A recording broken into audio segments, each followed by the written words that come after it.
Hello and welcome to part 3.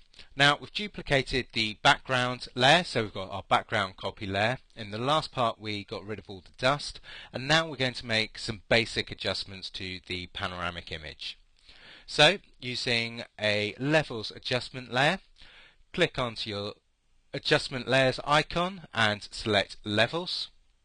And what we're wanting to do is we can see from the histogram that the shadows are at 0, which is fine. We're going to adjust our midtones to 0.86, and this just increases the amount of shadow area within the picture. And then we're going to reduce our highlights to meet the histogram down to 233. And with that done, we can just check the preview before and after, and you can see it's really lifted the image. Just click OK, and that'll apply the levels adjustment layer to the background copy layer. And now we really want to boost the saturation within the image. So if we click back onto the adjustment layers, choose hue saturation, we're going to leave the hue and the lightness alone, but we're going to boost the saturation right up to +30. And we can really see the impact of that increased colour saturation. So we'll just click OK. And those are now applied to the image layer. If we hold down Shift, left click onto the background copy layer, and you'll see the hue saturation, the levels and the background copy layer are all selected.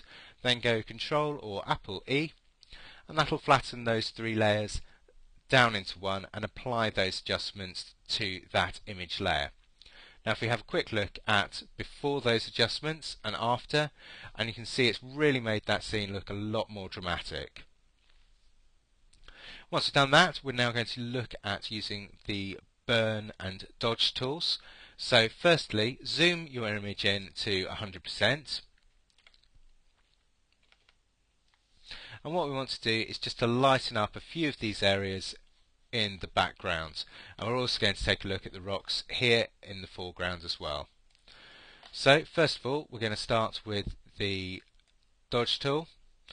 So if you click down on the dodge tool icon, click and hold, and you can pick the dodge tool, or you can use the shortcut, which is just O, and that'll automatically select the dodge, or the burn tool. Just keep hitting O until it scrolls through to the tool you want.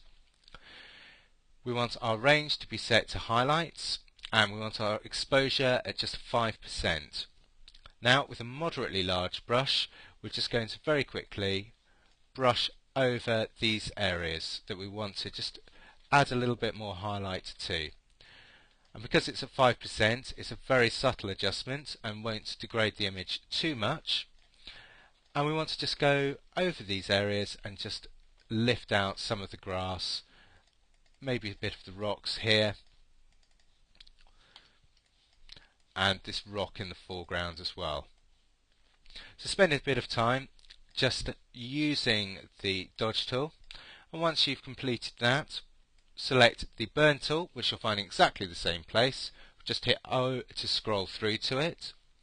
Range this time we want as shadows, exposure set down at 5% again, and again we can start to just burn in a few of the shadow areas, and this just helps increase the contrast if you're wanting to draw attention to a few bits and pieces.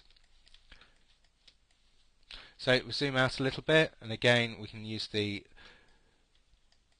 burn tool exactly the same way, and you will find that when you're doing the dodge and burn, do zoom in and zoom out of the picture quite a lot and adjust the brush size so that you get the best effect. Okay, so there's my dodge and burning done.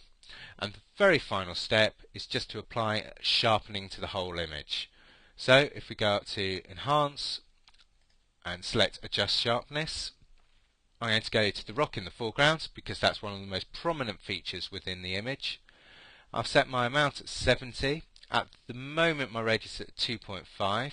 If I just take that down, and what I'm looking for is a nice amount of sharpening without it starting to get that painter-like effect by taking the radius up far too high, and just trying to get rid of any of that blur that's caused by the sensor and the camera itself.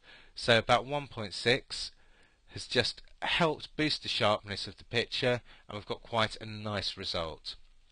I've also made sure that I've got more refined clicked.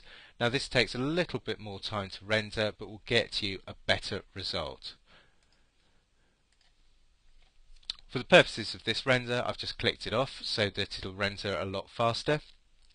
And now we can have a look at the before and after, and you can really see the difference and how much more dramatic that picture looks with those few extra adjustments.